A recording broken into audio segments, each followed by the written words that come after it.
Bismillahirrahmanirrahim. Assalamualaikum warahmatullahi wabarakatuh.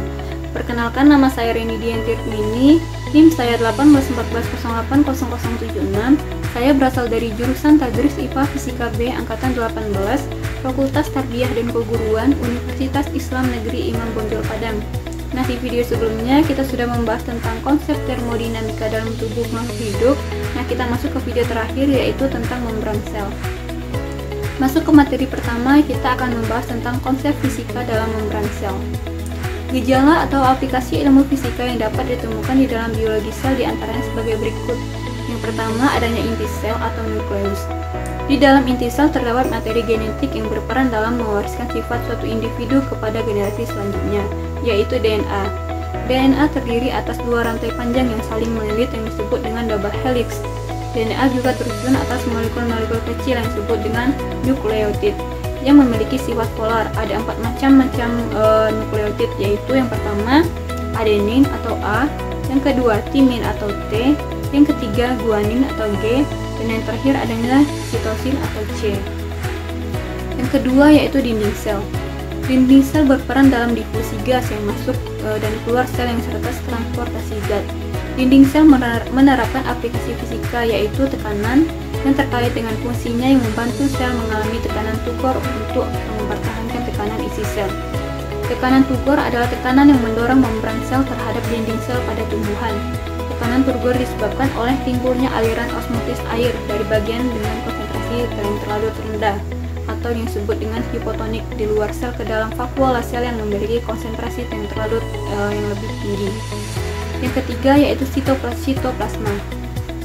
Sitoplasma adalah cairan yang terdapat di dalam sel, di mana di dalam sitoplasma ini terdapat banyak organel sel seperti retikulum endoplasma, mitokondria, ribosom, badan Golgi, vakuola, lisosom, dan plastid.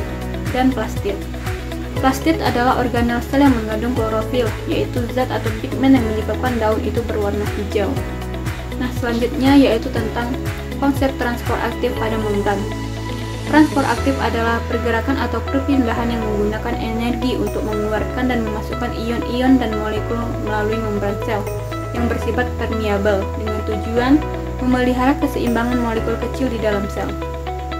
Transport aktif ini dipengaruhi oleh muatan listrik di dalam dan di luar sel, di mana muatan listrik ini ditentukan oleh ion natrium atau Na+, dan ion kalium atau K+, dan ion klorin atau Cl-.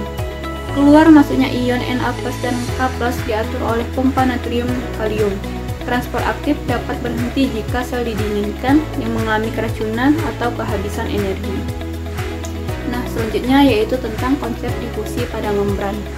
Difusi atau pembaruan adalah peristiwa mengalirnya atau berpindahnya suatu zat dalam pelarut dari bagian yang berkonsentrasi tinggi ke bagian yang berkonsentrasi rendah.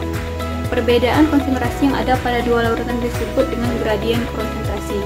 Difusi akan terus terjadi hingga seluruh partikel tersebut luas secara merata dan mencapai keadaan kesetimbangan, di mana perpindahan molekul tetap terjadi walaupun tidak ada perbedaan konsentrasi. Contoh yang sederhana adalah pemberian gula pada cairan air tawar. Lambat laut cairan menjadi manis. Contoh lain adalah uap air dari cerek yang terjadi jika terbentuk perpindahan dari sebuah lapisan atau layer molekul dan diam dari solid atau fluida. Nah, selanjutnya yaitu tentang konsep osmosis pada membran. Secara singkat, dapat dikatakan osmosis merupakan difusi air yang melewati membran selektif permeabel, dan dapat dikatakan pula bahwa osmosis merupakan suatu proses difusi air dari cairan hipotonis atau encer ke cairan hipertonis atau pekat yang melewati membran semi permeabel. Nah, selanjutnya yaitu tentang volume transport melalui membran. Transport membran sel. Eksositosis adalah proses di mana sel mengeluarkan molekul dan benda-benda lainnya yang melalui atau yang terlalu besar untuk melewati struktur membran sel. Itulah tadi ulasan materi transport melalui membran yang meliputi transport pasif dan transport aktif. Peristiwa transport pasif meliputi difusi terbantu, dan osmosis. Nah, selanjutnya yaitu tentang konsep transport pada darah. Mekanisme transport pasif. Sistem transport pasif terdiri atas difusi langsung, difusi terbantu, dan osmosis. Difusi adalah proses berpindahnya suatu zat yang berkonsentrasi tinggi menuju zat yang memiliki konsentrasi lebih rendah, sehingga konsentrasi keduanya seimbang. Difusi langsung terjadi secara spontan, tanpa perantara dan energi. Nah, selanjutnya yaitu tentang prinsip kerja tekanan osmotik pada teknologi. Tekanan osmotik dalam sel darah. Ketika sel darah berada dalam larutan hipotonik atau larutan dengan konsentrasi yang terlalu rendah, maka dinding sel darah akan membiarkan air di luar sel untuk masuk ke dalam sel dan membuat air masuk tersebut memberikan tekanan terhadap dinding sel sehingga menjadi mengembang. Nah, itulah materi terakhir dalam mata kuliah biofisika. Sekian dari saya, semoga bermanfaat bagi kita semua. Terima kasih. Assalamualaikum warahmatullahi wabarakatuh.